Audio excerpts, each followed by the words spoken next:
So a little bit about myself for those of you who don't know me. They stick me at the end of this hall here, way back in the corner by all the office supplies. So if you never see me, that's why. Hi, I'm Dr. Kellen Binder. Go Packers. We finally won this Sunday. Yay!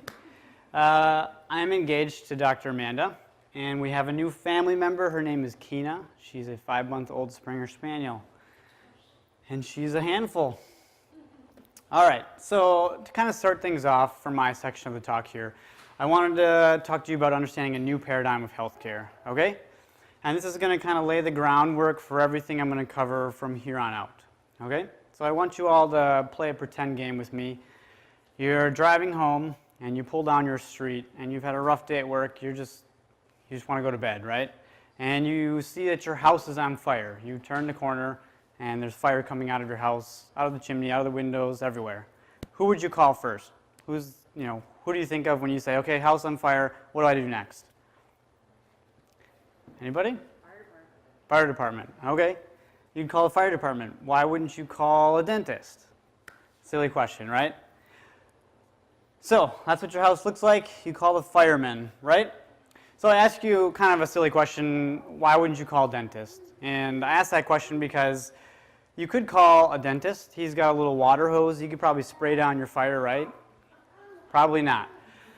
Well, the point is you call the firefighter because he has two things. He's got the right education to put that fire out, and he's got the right tools to put your fire out, right? That's two things the dentist has, but not the right ones of, okay? So the firefighter comes with his hose and his axe, all right? He beats down your front door, busts in all your windows, so he can spray his hose into your house and put that fire out. He's been there all of, 15 minutes, and he's destroyed your house even more than when he got there, right? But you're happy he did it because the reason he's there is to put the fire out. However he can do it, make sure that fire's out. Okay, and I want you to pretend that your body resembles your house in this analogy. When your body has a fire, who do you call? Okay?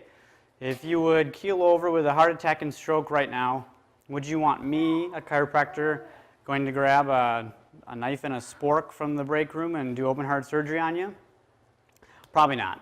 You need the right tools and the right guy with the right education to do that. And that is traditional medicine. That's going to the hospital, to the ER. You need that fire put out. Okay? So, your house now looks like this. Fire's out, crisis is averted, right? Now what do we do? Does that doctor who did the open heart surgery sit down with you and say, okay, Mrs. Jones, here's the 10-step plan of how you're going to recover. This is why you had the heart attack. This is how you can avoid it. And this is what you can do in the future so I don't see you again. Does that ever happen? Probably not. And if they do give you a 10-step plan, it's probably one step, and it's, here's a prescription, take the rest of your life, right? So, our house looks like this, beaten, broken, unlivable. Who do you call to make it something we can live in again? We call the guy with the right tools and the right education, and in this situation, it would be a carpenter. And in the situation of our bodies, that would be an employee here at the Wellness Way. We look at your health, how can we help you? We have the right tools and education to not just sit down with you and get that fire out, but take you beyond that, to take you to a new level of health and even wellness where we're not dealing with disease, but preventing it before it's even a problem. All right? So, the fireman's approach to finding allergic responses. Dr. Jesse mentioned that there's two types of major responses, IgE and IgA. One is an immediate response and one is a delayed response. Traditionally, we test for the immediate response. When they go in and they make your back look all pretty with all those little allergy testings, that's testing an immediate response. But how do we know if you have a delayed response from that test? And that's where I want you guys to have that new paradigm of healthcare, that new way of thinking. We need to test more in order to get the whole picture, right? So here's Will Smith. He's showing us what an anaphylactic reaction looks like, and that is an immediate response. You see it pretty obviously. But importantly here, 75% of our immune system is IgG, which means it's delayed. So if we're testing only the IgA or IgE up on top, we're getting roughly 25% of that picture of what we're allergic to and what we're not allergic to. What about that 75% down there? Do we just kind of assume that, we'll get through it without the 75? I think that's a pretty important percentage, and we need the right test to do it, okay? So, pie. Who doesn't like pie here? Good, no one raised their hands, I'm happy.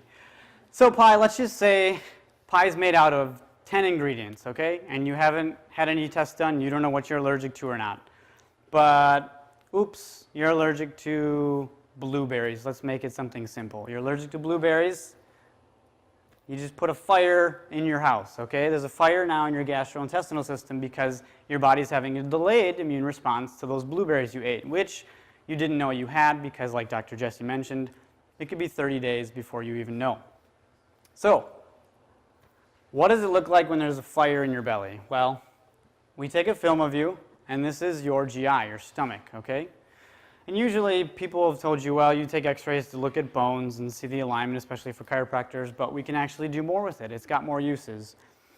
You see all this bubbly goodness, backup, gas, probably should stay by himself for a while after he's eaten whatever he has. That's what we don't want to see, okay? And if you have that, we can 100% tell you that you're eating something you shouldn't, that there's an immune response in your GI, there's a reaction, and that it's causing damage. It's leading you down a path of chronic disease and causing leaky gut syndrome. What are you allergic to? Well, we don't know yet. That's what we're trying to find out, okay? So, the GI system, that's what we're looking at specifically, and it's very important for what Dr. Jesse covered about the leaky gut. If you break down the GI system, which is your primary barrier, that's where most of your immune system sits, if you break that down, things like bacteria, virus, fungi, parasites, and toxins have direct access to your bloodstream, and that's bad. And specifically, we're talking about food tonight getting direct access to your bloodstream, okay? So that's why we take an x-ray and we look at the GI to look and see how well your immune system is coping with what you're currently eating.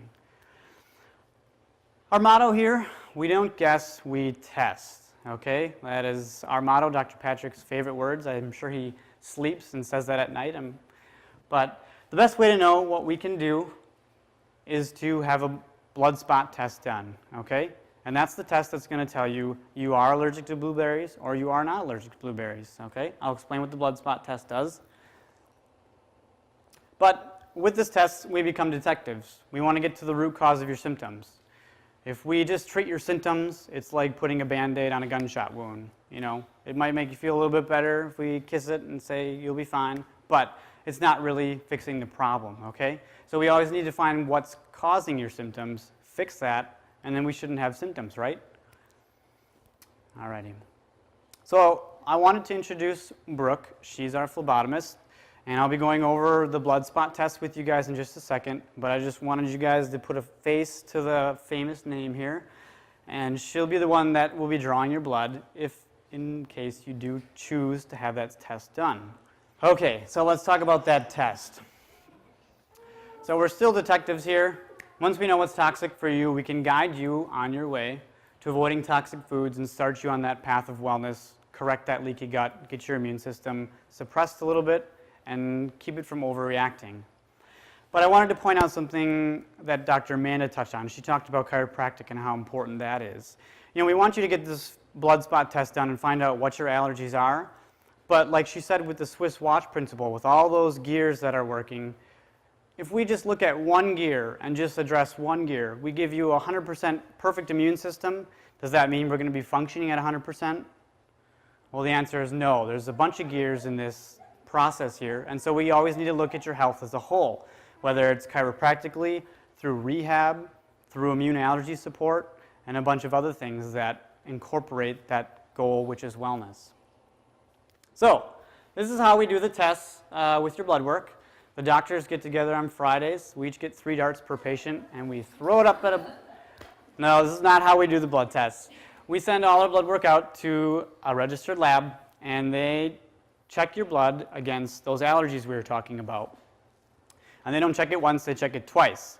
And if they get different results on both those, they check it a 3rd time. So it's a pretty good test, and we're really happy with the results we get, okay? So this is what the blood spot test sheet looks like. What it is we draw your blood, and we test that blood against 88 most common foods. There's another tier which tests against more foods, which is more expensive, but 88 covers quite a bit, okay? And there's 2 main sections here. There is the reactive test results, and there is the non-reactive test results, okay? If it's blue, you're good to go. You can have that every other day, of course. But if it's red, then we got to worry about it. If it's red, that means your immune system is being triggered by that food, you're reactive to it, and it's damaging to you, okay? So, for example, kidney bean. This person should be avoiding kidney beans. And it's got a little +1. I don't know if anybody can see that out there. There's a +1, and behind every other red food, there's a number, okay? And there's a scale. There's either +1, +2, +3, or +4. And what that scale is, it's telling me, the doctor, and you, how reactive that food is to your body. So, for example, +1, you stub your toe, all right? Not a good thing, but you'll survive, right? That's what a +1 food is. Now, +4 food, I take a hammer and I smash your foot, all right? Not a pleasant experience. A lot of people won't really get through it very happily. You'll survive, but that's a pretty damaging event, okay? So this is what you get back. You also get a little card to put in your wallet, so it reminds you that you can't have all the foods you grew up loving. All right, so the slide everybody wants to know, right? What's the one thing you must add to your diet today in order to help? If you don't have the blood spot test done, Dr. Jesse's posing as Vanna White, what can we start eating to help us out? And the one thing is medicinal mushrooms. I picked reishi mushrooms just because we have it here at the clinic. I'm a little bit more familiar with it. But medicinal mushrooms have amazing capabilities as far as superfoods go. Specifically, though, let's take a look at reishi mushrooms.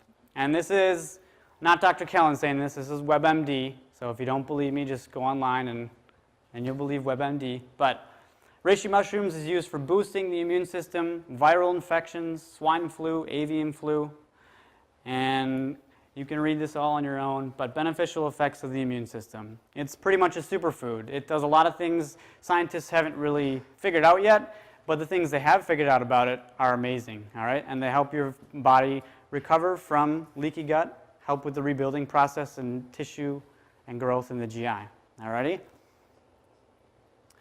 So this is what you look like. You had your blood spot test done, okay? You found out which foods you were allergic to, and you avoided those foods for 6 months because you're a super great patient and you want to get healthy, all right? This is now what you look like. You can go to a movie and not bother the person next to you with all that gas in your GI.